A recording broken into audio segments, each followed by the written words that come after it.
कभी मैं कभी तुम ड्रामे के अगले एपिसोड में शर्जीना के घर वालों को भी मालूम हो जाएगा कि शर्जीना और मुस्तफा पर चोरी का इल्जाम लगाकर उनकी काफी ज्यादा इंसल्ट की गई है। उसके बाबा को काफी ज्यादा दुख होता है। वो अपनी बीवी से कहते हैं कि हमने अपनी नाजुक से पली बेटी को उन लोगों के हवाले कर दिया है। बड़े बेटे के बारे में हमें मालूम हो गया था कि वो किस कदर धोखेबाज है, तो ये मेरी सबसे बड़ी गलती है कि मैंने अपनी बेटी को उनके हवाले कर दिया, उसके छोटे बेटे से शादी करवा कर। लेकिन शर्जीना की बहन कहती है कि बाबा ये बात सही नहीं है। मुस्तफा भाई काफी अच्छे, लविंग और केयरिंग हैं। वो शर्जीना का बहुत ख्याल रखते हैं। ये सारी चाल अदील और रुबाब की लगाई हुई है। जब मैं वहाँ पर गई थी ना, तो रुबाब का रवैया देखकर ही मुझे मालूम हो गया था कि ये लोग शर्जीना के साथ अच्छा सलूक नहीं कर रहे। उसके बाबा कहते हैं कि तुम ठीक कह रही हो, लेकिन तुम खुद देखो, क्या मुस्तफा कुछ करता है, कुछ कमाता है? अगर किसी काबिल होता तो अपनी बीवी को एक शानदार घर में लेकर जाता और इज्जत के साथ वहाँ पर रखता। इस तरह वो दोनों दर बदर की ठोकरें न खाते। मैं अपनी बेटी को अपने घर वापस लेकर आ जाऊंगा, क्योंकि मैं उसे जियत में नहीं देख सकता। इधर नताशा और अदील का अफेयर चल रहा है और रुबाब इस हकीकत से नावाकिफ है। रुबाब जैसी लड़की, इसने ये बर्दाश्त नहीं किया कि शर्जीना ने उसे ताना दिया था कि तुमने अपने शोहर को पैसों से खरीदा है और तुम्हारा शोहर पैसों की वजह से तुम्हारी गुलामी करता है। इस चीज का बदला उसने इन्हें बेइज्जत करके लिया, इन पर चोरी का इल्जाम लगाकर। अब सोचिए कि जब उसे नताशा और अदील के अफेयर के बारे में मालूम होगा तो तब क्या हंगामा खड़ा होगा। यहाँ तक कि इधर रुबाब अदील से कह देती है कि मैं यहाँ से जा रही हूँ, क्योंकि मैं मजीद यहाँ पर नहीं रुक सकती। तुम्हें अपने माँ बाप के पास रहना है तो यहाँ पर ही रहो, मैं जा रही हूँ। रुबाब चली जाती है। इधर अदील अपने अम्मी अबू से कहता है कि प्लीज अब्बा, आप हमारे साथ चलेंगे। मैं आप लोगों को रुबाब के घर लेकर जाना चाहता हूँ। मैं चाहता हूँ कि आप लोग मेरे साथ रहें। आपने रुबाब को तो देख ही लिया है ना, उसकी कितने बड़े लोगों के साथ मीटिंग्स होती हैं। वो इस तरह बर्दाश्त नहीं कर सकती यहाँ पर बार बार आना, इसलिए आप लोगों को मेरे साथ जाना होगा। उसके अब्बा साफ साफ इनकार कर देते हैं। वो कहते हैं कि मजीद एहसानों के बोझ तले हमें मत दबाओ तो अच्छा होगा। क्या हो गया है तुम्हें अदील? मैं तो ये सोच कर काफी ज्यादा उदास हूँ कि मैंने अपने छोटे बेटे पर हाथ उठाया, वो इसलिए कि ये माफी नहीं मांग रहा था रुबाब से, और अगर इस पर चोरी का इल्जाम साबित हो जाता तो इसे पुलिस पकड़ कर ले जाती और हमारी बदनामी हो जाती। उस बदनामी से बचने के लिए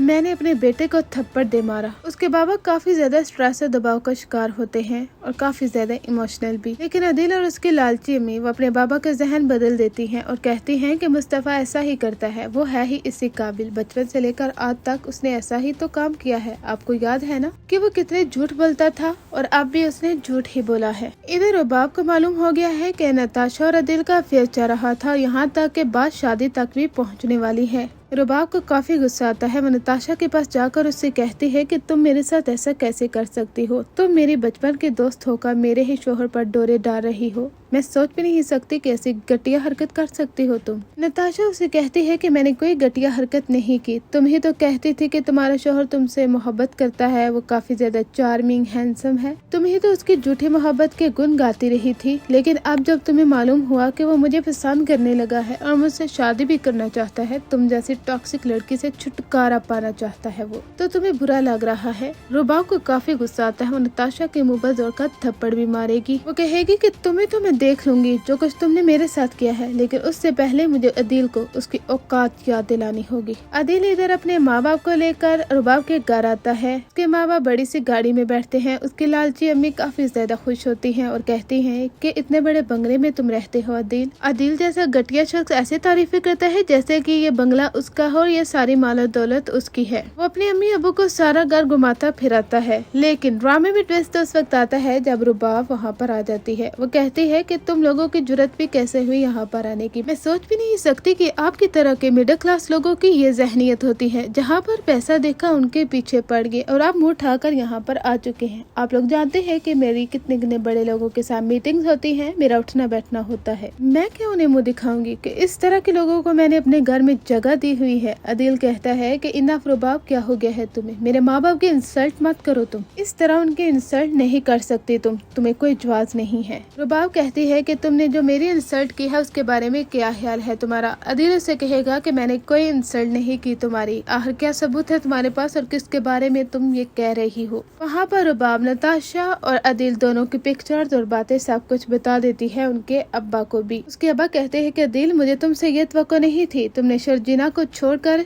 रुबाब का इंतखाब किया था, तब मैं तुमसे काफी ज्यादा गुस्सा था। लेकिन अब जो हरकत तुमने की है ना, तुमने हमें जीते जी मार डाला है। मुझे नफरत हो रही है कि तुम मेरे बेटे हो। आदिल बोल ही पड़ता है कि अब्बा आप भी जानते हैं कि ये किस तरह की टॉक्सिक लड़की है। मैं इससे छुटकारा पाना चाहता था, इसी वजह से मैं नताशा से मिल रहा था। हाँ ये सच है कि हम दोनों शादी की प्लानिंग भी कर चुके हैं। रुबाब कहती है कि देख ली ना अपने बेटे की सोच। मुझे तो शर्जीना की बातें भी सही लग रही हैं। ये पैसे की वजह से ही मेरी गुलामी करता था और पैसा ही इसे नजर आया, इस वजह से इसने मेरा इंतखाब किया था। लेकिन ये पैसा, ये माल दौलत अब तुम्हारे पास नहीं रहेगी। तुम जो ऑफिस के बॉस हो, तुम्हारे पास जो बड़ी गाड़ी है, जो बंगला है और जो कॉन्ट्रैक्ट मैंने तुम्हें दिया हुआ है, वो हर चीज मैं तुमसे छीन रही हूँ। अदील अपने माँ बाप को लेकर यहाँ से दफा हो जाओ। ऐसा ना हो कि मुझे गार्ड्स को बुलाना पड़े। यहाँ पर अदील को मुंह की खानी पड़ती है और उसे उसकी औकात याद आती है। यानी अदील जैसा शख्स जिसने शर्जीना को छोड़कर इस लड़की का इंतखाब किया था और बाद में इससे तंग आकर नताशा के साथ अफेयर चलाने लगा, इस जैसे लड़के के साथ ऐसा ही होना चाहिए। और बाद ने जो कुछ मुस्तफा और शर्जीना के साथ किया था, और उसको भी इसकी सजा इसी सूरत में मिलेगी कि अदील भी उसे छोड़ देगा।